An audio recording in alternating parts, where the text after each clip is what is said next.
strategize together. Let's hear it from an expert. Join the conversation, it's informative and free. You and me, let's talk some strategy.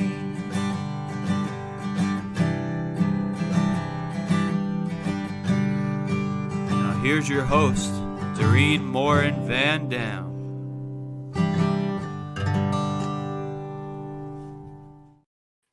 Hello, everybody. I am your host, Dorien Morin-van, and I'm here with another episode of Strategy Talks.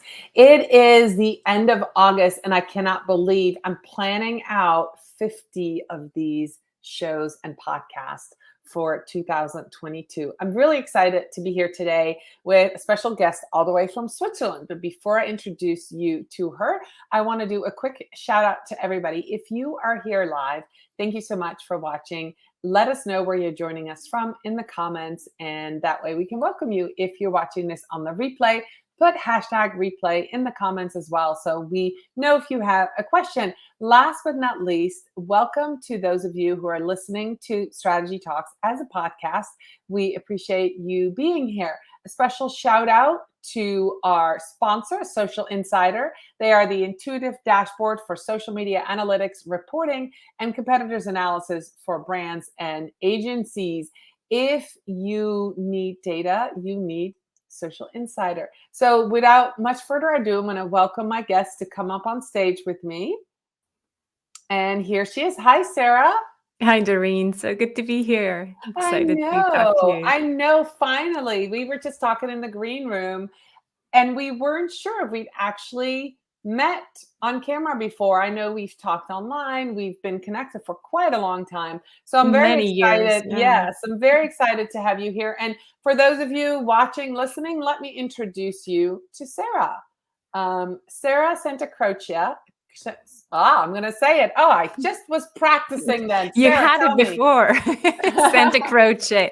Santacroce. Over a decade of running a successful LinkedIn consulting business inspired a yearning in Sarah to create a global movement that encourages people to bring more empathy and kindness to business and marketing.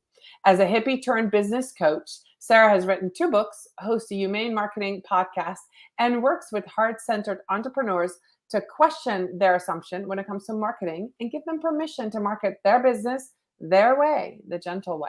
Sarah shares a fresh perspective and doesn't shy away from calling things out that no longer work for many of us when it comes to the current marketing model. Her clients sometimes refer to her as the female Seth Godin. So Sarah, welcome. I'm so excited to have you here today. Glad to be here and talk about marketing, our kind of thing, right? We've been in this since the early days, it seems like. Yeah. So you were telling me in the green room, you have been doing this since 2007. Wow. Yeah, about that. Yeah, it's a bit blurry because I was starting the first business while the kids were still small. And so it was kind of like part-time. And so it was all a bit blurry. But yeah, we were living in California at the time. And I remember it was the early days of Facebook and Twitter. And yeah, all of these platforms were just like the big buzz back then. And that's how I got into it. That's awesome. And so now you are located in Switzerland, correct? Yeah. Back home. So originally from Switzerland, born and raised, and back here for now, for good, I think. I don't know. You never know in life where it takes you, but enjoying it and still, working very globally. So I enjoy that part of the online business for sure. Yeah, so that's what was going to be my question. So Humane Marketing, 2 books. What are the titles of your books? The first one is called Marketing Like We're Human. And then the audience, the readers were like, well, what about selling, Sarah? It's all nice to do marketing, but what we really want to do is sell. And so I followed up with Selling Like We're Human. So those 2 books are kind of, and it's funny because in marketing, we have this thing where we say, sell people what they want and then give them what they need. And I did the opposite with Yeah. the marketing book first. And it's like, yeah, that's what you need. But then readers are like, yeah, but we want to sell. And I'm like, oh, right. Okay, here's the selling book. It's just because I never thought of myself, as a salesperson. Like, I'm a marketing person, but Right. more and more, I believe like all the corporations and the big businesses have it all wrong if they have these two departments completely separate. Because quite Amen. frankly, they need to talk together, they need to be one and the same. And so, it makes a lot of sense to start with marketing and then go to selling. But oftentimes now the readers tell me, I started with your selling like we're human and then got into the marketing. So both approaches work. Yeah, but the point that you just made is a very important. And if you're watching this, if you're a business owner, if you're a CEO, if you're working C-suite, we have some of those in our audience listening or watching. It's very important for you to recognize that sales and marketing need to communicate. And there's somebody out there that I follow, Marcus Sheridan, used to be the sales lion, but he says they ask you answer. That's his book.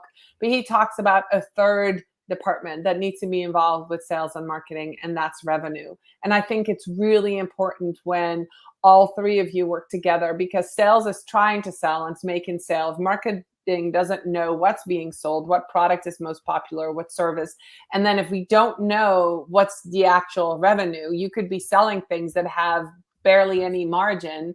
So you need to know as a marketing team, and you need to communicate with everybody. So let's dive into Humane Marketing. What is it? How did you come up with that? What is it? What is different about it than regular marketing? Sarah, I'm going to give the floor to you. Let's talk about it. Thank you. Yeah. It was a few years back after running this LinkedIn consulting business for over a decade. I really just felt like more and more, I'm like tired of this whole online marketing business thing. And I felt like I was just not good at business anymore. That's really what it felt like. I felt like I'm living through a burnout or yeah, some kind of falling out because it just didn't resonate anymore. And so I was on the therapist's chair and I'm like, I'm just not made for this anymore. I think everything feels so out of integrity. It feels we're all just kind of like wearing these masks talking to masks, faking things, using these techniques and false urgency and all of that crap. And I'm like, I can't do it anymore. I can't do it for my own business. I can't pretend to teach it to my clients. And I'm like, I'm done. I think I just have to give up. Or then all of a sudden I had this epiphany. I'm like, well, I need to come up with my own a different way. And so this, how as marketers, we always think in domain names, or at least I did. And Yes. this domain name, the Gentle Business Revolution, came to me because that's really what I felt like we needed. And it was interesting because just a few months later, Mark Schaefer, big marketer as well, came out with his book, The Marketing Rebellion. So we're definitely aligned in terms of like we really need to shake things up here. Revolution and rebellion. And that's really what I felt like. We need something, more gentler, more humane. And so that's where the term humane, then gentle, kind of evolved. And I got into some trademark mess with gentle marketing. So it evolved to humane marketing, which I love much more, even because it's so inclusive. It also has the word human in it. And Right. so it means let's do marketing the human way, the humane way, the gentle way. If we want to use business for good, and with all the problems that we have in this world, we need to use business for good. But we can't do that if we still market to our clients the old, shady, bullshitty way, because our clients have evolved, Consciousness has evolved huge over the last 2 years, even before, but over the last 2 years. And yet marketing hasn't evolved. And so we're still talking to our clients as if they're idiots and they don't know that, we're making all of these things up, and there's templates. And so we need to just, come with the truth, come with transparency, and come with this human interaction, and not talk to them as if they were, not understanding what our real intention is. That's what humane marketing is. And I love that. And I know that there are several other people besides Mark Schaefer talking about this and being real and bringing, H2H, human to human. It's not business to business or business to consumer. It's human to human. Right. And let's stop that. I love that you're just using words that are real. And I assume that you do that on your own podcast and when you write your book. And there's two trains of thought here, right? So you can either, if you're a new marketer and you're watching this, because part of our audience includes marketers, and you're like, okay, I'm going to learn everything Dorien does or everything Sarah does. I'm going to do it exactly that way. You're basically copying somebody else's, right? But the part about humane marketing, what I'm hearing you say is be unique, right? Be different, be your own person, but have that one-on-one outreach. So can you give us some examples on maybe how it's different or where it's different? And, the title on here says Humane Marketing on LinkedIn, but we were talking, obviously this can be applied to any platform. If you're watching this on YouTube or listening on a podcast or watching this on Facebook, humane marketing can be applied anywhere, right? So, which is great. But if you can give us some examples on what are some of the differences? If everybody goes left and you go right, how is it different? I would love to know. Yeah, thanks. And I'll give you those examples in a minute, but I just want to go back to what you said, and it's so true because the old kind of approach was, oh, there's these few gurus, we all know them by names, right, Dorien?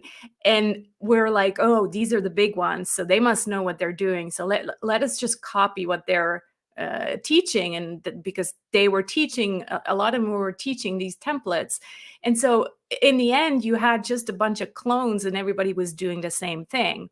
The first thing I did when looking at humane marketing and how it's different, I looked at the 7 Ps of marketing. Not my framework, has been out there since the 60s, but I thought, what do we need to do differently in order to make this change? And so I came up basically with the 7 Ps of humane marketing.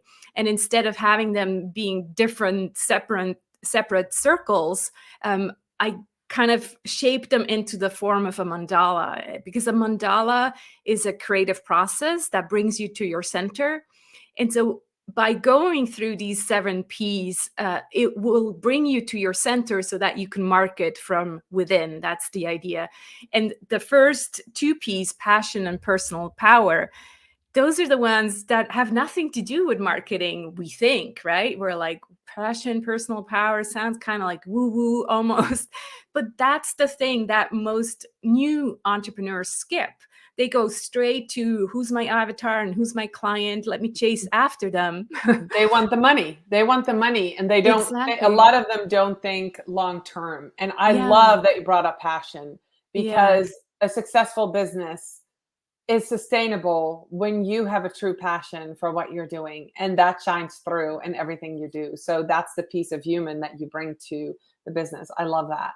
Exactly. So instead of starting with the avatars and the clients, we have to look inwards first and see who we are, what our values are, our worldview, our story. Look at all of that so that we can really show up as unique. Like this term authentic is kind of, to me, it's almost like a buzzword, unfortunately. It's a good word, but it's become a buzzword because you see so many Instagrammers and influencers use it and pretend they're authentic just because they haven't washed their hair or whatever.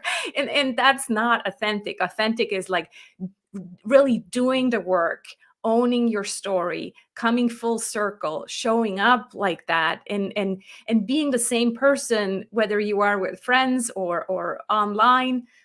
Not exactly the same. We're always a bit different in families. I think we're all the same online, but amplified. That's how I explain it. Be who you are, but amplify it. Like, yeah, I'm loud. When I'm in the crowd, my family always tells me, stop talking so loud. I'm a loud person. I speak loud.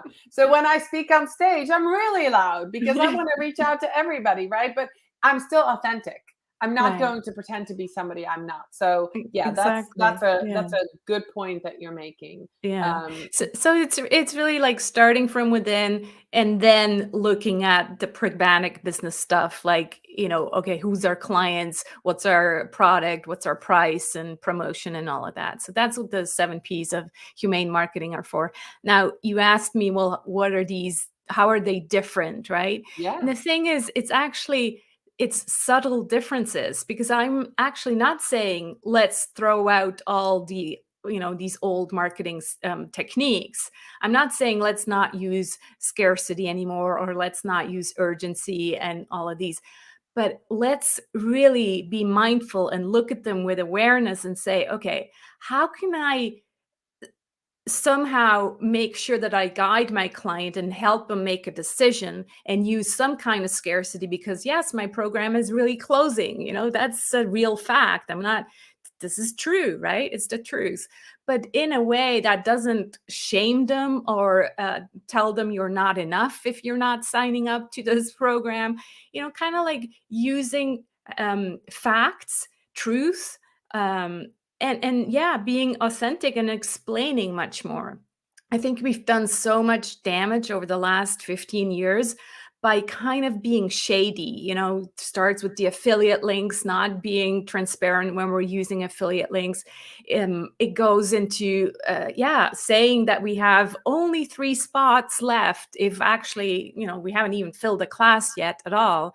So just being really mindful about being transparent, explaining things, using the right words. Like I've gotten really allergic with words this marketing lingo, like, lead magnet. If you picture that, a picture of a lead magnet, it's like, it's like you're yeah. sucking clients towards you and it just doesn't feel good. So I call them signposts in the Selling Like We're Human book. And it's different signposts. Your ideal clients can, sit on a bench under a tree and kind of sit with that signpost and absorb your podcast or watch a video and then go to the next step in your gentle sales path. So not a sales funnel where we're like funneling everybody down the same hole, but a kind of, it's a lot about giving more power or give back the power to the client and I say, love look, that. I love I that. have a And solution. And if you need that solution, if it's for you right now, then I'd love to work with you. Right. I just had that picture of you saying it's sitting on a bench watching the signpost. The other thing that happens instead of being sucked into this magnet and, going to the lead and going into the funnel where you feel like you don't have a choice anymore, right? They're just going to Yeah. inundate you with things. While you sit on that bench and look at the signpost, you also can people watch and watch other people and see Yeah. what they're responding and what they're commenting and be part of the conversation before you make a decision. And I Right. love that. That's very human. So, absolutely, that is a great analogy for doing that. Absolutely. Yeah. Yeah. And just being really mindful of the energy of some of these words that we've gotten used to almost, the sales funnel and what's the other one? Oh, a client actually just commented on my site when I said instead of get your download, I had grab your download. And so she's like, oh, that feels like really scarcity energy if you tell me to grab it because it might go away. And so it's all these small details, just becoming more aware of what bothers us with this pushy manipulative energy and where we actually feel at ease and say, oh, I do feel like Doreen has a solution for what I offer and I want to work with her. It's a Right. different energy. So basically, what I'm hearing you say, and we are almost at the end already, believe it or not, that you're giving people permission to do marketing their way, to Yeah. to not have to give up or sell your firstborn child, or to give up your ethics, or to give up what you think is the right way, but to find a path through your passion, through, discovering what you stand for and what your values are, to market the way that feels good to you and that feels good to the person at the end that's ultimately your client, your customer buying from you because you're real. Is that what Yeah. you're saying? That's exactly what I'm saying. And the counter question I always get on podcasts or other places is like, well, Sarah, how do we know that this works? Right? Yeah. So Yeah. Sarah, how do we know that this works? Yeah. And what I would like to ask the audience instead, and I have plenty of stories. I know it works. The research in the book is all stories that is basically proof that it works. But the counter question I have is like, is the stuff that you're doing or that you see people do, is it still working for you? Because if it is, then that just means great, you don't need humane marketing, or you're not ready yet for the next paradigm shift. Because really, what we're talking about, Doreen, is a paradigm shift, Yeah, right? We're in the middle of it, and so if the old way still works for you, and you're getting clients left and right, and you feel like you're actually creating a sustainable long-term business that will still be here in 10 years, then you're golden. You're not, you don't need the next thing. sure. But I'm ready to bet there's a lot of people who are like, you feel it in your body. You feel it's like, this is not working for me anymore. So Or that's how we know it it never really worked. I works. tried to follow all these gurus and do what they said, and it's really not working. Sarah, Yeah. I think we can talk another 20 minutes, but our time is up, believe it or not. So how Yeah. can people and where can people find you? Yeah, they can go over to my site, humanemarketing.com. The book is on Amazon, or also on my site, humane.marketing/book one. The one-page marketing plan with the mandala and the 7 Ps is at humane.marketing/one page, the number one and the word page. Thanks Okay. so much. Excellent. And what social media platform are you most active on? I'm mainly on LinkedIn. That's where Okay. I still hang out. Yeah. Okay, so if you want to connect with Sarah, make sure you send her a note with your request to connect and let her know you watched her or listened to her on Strategy Talks. I will be back next week with another episode. Sarah, anything that you want to let people know before we go? A tip or any encouragement? Somebody might be stuck. What would you tell them? I would tell them to start being more aware of other people's marketing, because I'm ready to bet you cannot unhear what you heard here. And so now every time you see a shady headline or something where you feel like, oh, it doesn't make me feel good when I receive this person's marketing stuff, just unsubscribe, you have the choice. Oh, that's wonderful. You have the choice. I love that. Well, I'm going to end it here. Again, Sarah, thank you so much for being here. And Thank thank you. you all for being here in our audience. And I will be back next week, like I said, with another episode. I'll see you all soon. Bye, everybody. Bye.